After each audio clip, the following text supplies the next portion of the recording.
Hello all the buddies, here it's me Garima Ketarpal welcoming you all in my channel. So basically this video is especially for class 10 students because in this video I am going to tell like how to complete your syllabus before your pre-boards examination. So pre-board examination different अलग-अलग मतलब schools में depend करता है कि like वो दो pre-boards होते हैं किसी school में, किसी में 3 होता है और किसी में एक ही होता है. But एक प्रॉब्लम क्या होती है कि प्री बोर्ड्स में प्रॉब्लम क्या एक बेनिफिट भी बोल सकते हो, बट हाँ ये एक प्रॉब्लम भी बन जाती है क्योंकि प्री बोर्ड्स में पूरा सिलेबस आ रहा होता है लाइक होल बुक. लाइक जब आप मिड टर्म आपका होता है तो आपकी आधी बुक आती है और मिड टर्म के बाद ही लाइक 1 महीना होता है मुश्किल से. अभी बहुत सारे स्कूल्स में मिड टर्म खत्म हुए होंगे. सो मिड टर्म के बाद 1 महीना होता है और 1 महीने के बाद वो 1 महीने का गैप में हमें हर एक सब्जेक्ट का सिलेबस कंप्लीट करना होता है. एंड नॉट ओनली सिलेबस, बहुत सारे क्वेश्चन प्रैक्टिस करने होते हैं क्योंकि उसके 1 महीने के गैप के बाद ही प्री बोर्ड 1 हो जाता है. और किसी किसी स्कूल में जो 2 प्री बोर्ड होते हैं तो फिर उसके लाइक जैसे प्री बोर्ड 1 खत्म होते हैं तो प्री बोर्ड 2 स्टार्ट हो जाता है. सो मैंने एक ऑलरेडी वीडियो बना रखी है प्री बोर्ड्स पे 10th क्लास की, बट वो वीडियो है strategies to score good marks in your pre-board examination. But in this video I am going to tell like how to complete your syllabus. So first of all मेरे भी 2 pre board हुए थे and मेरा जब mid term examination हुआ था मेरे पास भी 1 महीने का एक गैप था सिलेबस कंप्लीट करने में. और मैं बताऊंगी कि मैंने कैसे करा and I will be telling you the steps you should follow to complete your syllabus. So पहले क्या करना है, पहले just take a pen pencil और कुछ भी पेज वगैरह कुछ भी ले लो और उसमें ना हर एक बुक हर एक सब्जेक्ट जो भी आपके पास है वो सारे उसमें लिखो. लाइक इंडिविजुअल पेज दे दो, मतलब मान लो साइंस दे दिया, इंग्लिश दे दिया, तीसरे पेज में हिस्ट्री लिख दिया, अलग अलग सब्जेक्ट जितने भी है ना वो एक पेज में ऊपर लिख दिया. फिर हम उसके बाद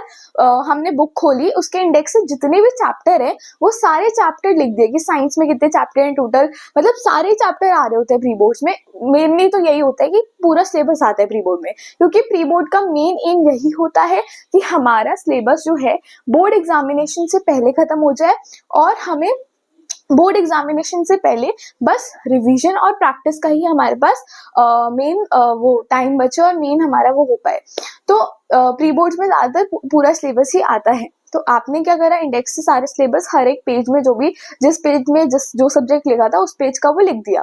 उसके बाद क्या करना है, उसके बाद नीचे लाइक जितना हमने लिखा हाफ पेज में सिलेबस लिख दिया. उसके बाद हाफ पेज में क्या करना है, उसको 3 पार्टीशन में डिवाइड कर दो. मैंने भी यही करा था कि मतलब 3 पार्टीशन कैसे कि जो चैप्टर हो चुका है कंप्लीटेड, बीच में नॉट कंप्लीटेड और तीसरे में लाइक कंप्लीट है बट आप श्योर नहीं हो. मतलब आपने करा तो था वो चैप्टर, पढ़ा तो था बट अभी तक उसके कंसेप्ट अच्छे से क्लियर नहीं है या उसके एनसीईआरटी सॉल्यूशंस नहीं करे, उसके क्वेश्चन प्रैक्टिस नहीं करा, जो भी रीजन की वजह से वो फुली कॉन्फिडेंस नहीं है उस चैप्टर में, तो वो चैप्टर आएगा नॉट श्योर वाले में. तो कंप्लीटेड में ऑब्वियसली समझ आ रहा होगा कि वो चैप्टर लिख देना है साइंस में जो आपने कंप्लीट कर रखे हैं. मेनली वही चैप्टर होंगे जो आपने मिड टर्म एग्जामिनेशन में करे होंगे. बट ऐसा जरूरी नहीं है कि मिड टर्म एग्जामिनेशन में फॉर एग्जाम्पल 6 चैप्टर आ रहे होंगे और आपके 6 में से 6 अच्छे से क्लियर है. ऐसा पॉसिबल नहीं है, ऐसा पूरे हर समय नहीं होगा. सो अगर वो मिड टर्म में से जो चैप्टर आपके 110% क्लियर है, मतलब जिसमें सिर्फ आपको मतलब ज्यादा टाइम नहीं लगाने की जरूरत है, अगर आप 1-2 घंटे उस चैप्टर में लगाओगे रिवीजन करने में, क्वेश्चन प्रैक्टिस करने में, दैट इज इनफ. सो वो वाले चैप्टर्स कंप्लीटेड में डालने हैं, कंप्लीटेड में वो चैप्टर के नेम्स लिख देने हैं.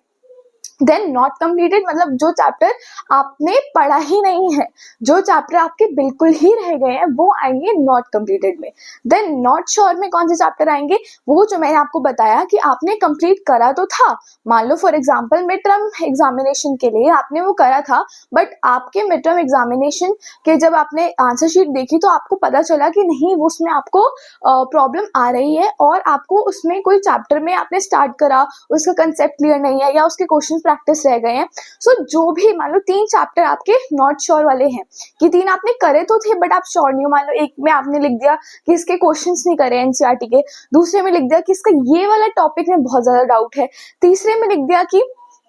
इसका ये पूरे चैप्टर में ये वाले टॉपिक्स में डाउट है या फिर ये वाला क्वेश्चन समझ नहीं आया था, तो वो उसमें लिख दिया नॉट श्योर वाले में. अब अब ये चीज हर एक सब्जेक्ट के पेज में कर देनी है, मतलब हर एक पेज में आपको ये कर देनी है, जो जो सब्जेक्ट मतलब जिस पेज में आपने जो सब्जेक्ट को दिया है। देन अब क्या करना है, अब आपको मतलब बेसिकली देखो, जो कंप्लीटेड चैप्टर्स हैं उसको ज्यादा टाइम नहीं लगेगा, नॉट श्योर वाले चैप्टर हैं उसको भी इतना टाइम नहीं लगेगा। मेन पहले फोकस, मेन आप क्या करना स्टार्टिंग, मतलब ये सारी चीजों के बाद आपको जितने भी दिन रह गए हैं, मेनली आप या तो डेट शीट भी आ गई होगी आपकी प्री बोर्ड्स की, या ऐसा भी हो सकता है कि टीचर्स ने ऑलरेडी बता दिया हो इस डेट से प्री बोर्ड स्टार्ट होंगे। सो वो मतलब मान लो कि वहां तक मान लो आज जो डेट है 6 नवंबर से लेके आपने जितने भी दिन अब आपके बच गए हैं प्री बोर्ड स्टार्ट होने से, वो सारे अब एक न्यू फ्रेश पेज में वो सारे डेज लिख दिए, गैप के साथ, एक अच्छे गैप के साथ लिख दिए वो सारे डेज, जैसे 6, 7, 8, 9, 10 ऐसे करके। अब क्या करना है, अब आपको प्लानिंग स्टार्ट करनी है अकॉर्डिंग टू योरसेल्फ, मतलब अपने हिसाब से प्लानिंग प्लॉटिंग करो कि जैसे कि मान लो साइंस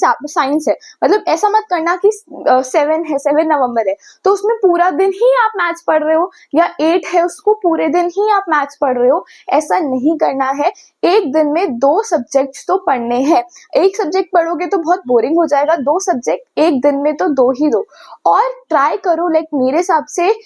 मेरे भी प्री बोर्ड से पहले स्कूल्स की छुट्टियां नहीं थी, बट हाँ ट्राई करो कि अगर मान लो आपका बहुत सारे चैप्टर्स नॉट कंप्लीटेड के अंदर है, मतलब कंप्लीटेड में सिर्फ 1 या 2 हैं और नॉट कंप्लीटेड में बहुत सारे हैं, तो ट्राई करो स्कूल ना जाने की, स्कूल की छुट्टी करने की उस सिचुएशन में, या वरना अगर थोड़े से ही चैप्टर नॉट कंप्लीटेड है तो आप स्कूल भी जा सकते हो, बट वरना मैंने भी बहुत छुट्टी करी थी, मेरे इतने ज्यादा थे नहीं, मतलब मैंने लास्ट मोमेंट पे प्री बोर्ड से पहले जो थे ना गैप, मतलब गैप भी नहीं था, प्री बोर्ड से पहले मैंने छुट्टियां करी थी सिलेबस कंप्लीट करने के लिए। तो आप भी करो छुट्टियां स्कूल की, ताकि आप खुद का सिलेबस कंप्लीट कर पाओ, क्योंकि self study is the best study है ना, तो सेल्फ स्टडी से आप इजिली अपना सारा सिलेबस कंप्लीट कर पाओगे। अब क्या करना है, अब उसको मतलब आप ना अपने हिसाब से डेज को दे दो, जैसे मैं भी ये सारा प्लान बना के मैंने भी सारे डेज जितने बचे थे वो लिख दिए थे, और हर एक दिन में ये लिख दिया था कि इस चैप्टर का, इस सब्जेक्ट का मुझे ये चैप्टर, मान लो चैप्टर ये वाला चैप्टर करना है। अब स्टार्टिंग में क्या करना है, स्टार्टिंग में आपको कंप्लीटेड चैप्टर उठाने हैं, क्यों, क्योंकि कंप्लीटेड चैप्टर आपके ऑलरेडी हो चुके हैं, आपको उसकी रिवीजन की जरूरत है और उसमें इतना टाइम नहीं लगेगा। सो उससे आपको कॉन्फिडेंस भी आएगा कि हाँ आपसे ये हो रहा है, ठीक है, आपको कॉन्फिडेंस आएगा। सो उसमें क्या करना है, वो चैप्टर मान लो एक चैप्टर है, चैप्टर 3 आपका कंप्लीटेड है, सो आपने 7 को लिख दिया कि साइंस चैप्टर 3, 4। अब आप कंप्लीटेड में 2 चैप्टर एक दिन में इजीली कर सकते हो, है ना, 2 से 3 रिवाइज कर सकते हो आप एक दिन में, क्योंकि आपने ऑलरेडी कर रखा है, बस आपको एक वन शॉट एक समरी रिकैप करना है उस चैप्टर का, है ना, क्वेश्चन प्रैक्टिस करनी है, तो आप 2 चैप्टर भी एक दिन लोगे तो इजिली हो जाएगा। तो मान लो 2 चैप्टर आपने कंप्लीटेड के लिखे, उसमें आपको क्या करना है, उसमें आप प्रेफर करो वन शॉट देखना, ठीक है, जिससे आपकी क्विक रिविजन होगी। देन एनसीईआरटी के क्वेश्चन सॉल्व करो, देन एक्स्ट्रा क्वेश्चन सॉल्व करो, देन दूसरे चैप्टर में आओ, एंड देन उसी दिन में दूसरा सब्जेक्ट दे दो, वो भी उसमें दूसरे सब्जेक्ट को में भी स्टार्टिंग में आप कंप्लीट चैप्टर्स की रिवीजन करना स्टार्टिंग, और ट्राई करना वो रिवीजन आप जितने एक दिन में चैप्टर कर सको, try your best to do that, because जितने आप कंप्लीटेड जल्दी चैप्टर करोगे उतने जल्दी आपका सिलेबस कंप्लीट होगा, और लास्ट में आपके पास गैप्स भी बहुत सारे होंगे अच्छे से और रिवीजन करने के लिए वो चैप्टर्स की जो आपने लास्ट मोमेंट पे करे हैं, और बहुत सारे क्वेश्चन प्रैक्टिस करने की, है ना। उसके बाद आप जब आपने कंप्लीटेड सारे चैप्टर्स के कर लिए, सारे सब्जेक्ट के कर लिए डेज में, उसके बाद आप नॉट श्योर वाले चैप्टर्स में, नॉट श्योर क्यों, वैसे चैप्टर जो आपको जो मतलब जो आपने लिखा है कॉलम, मतलब नॉट श्योर ये वाला चैप्टर करके कि क्या नहीं करा, तो वो उस कंप्लीट वाले चैप्टर की रिवीजन होने के बाद अगले दिन में फिर डालो कि नॉट श्योर वाले में ये वाले चैप्टर का ये उस दिन करना है आपको, फिर दूसरा सब्जेक्ट का डालो, ठीक है। तो आपको पहले कंप्लीटेड ही सारे खत्म करने हैं, उसकी रिवीजन उसके बाद नॉट श्योर में आना है, उसकी भी सेम। सो पहले आपको कंप्लीटेड चैप्टर्स करने हैं, मतलब कंप्लीटेड चैप्टर की रिवीजन करनी है वन शॉट से ही, क्वेश्चन प्रैक्टिस, देन उसके बाद नॉट श्योर वाले खत्म करना है, एंड देन जो बाकी के बचे हुए दिन है, मतलब ट्राई करना कि जो बचे हुए दिन है ना वो ज्यादा हो, क्योंकि नॉट कंप्लीटेड चैप्टर आपको उस बेसिस से ही करना है। फिर उसके बाद नॉट कंप्लीटेड चैप्टर जो है उसका आप अभी इतना टाइम नहीं है आपके पास कि आप बहुत बड़े बड़े लेक्चर्स देखो, तो वन शॉट देखना। बट हाँ, ऐसा नहीं कि आप आगे आगे करके देख रहे हो कि जैसे ये वाला कंसेप्ट क्लियर है तो आगे आपने कर दिया कि नहीं अब यहाँ से देखेंगे, नहीं।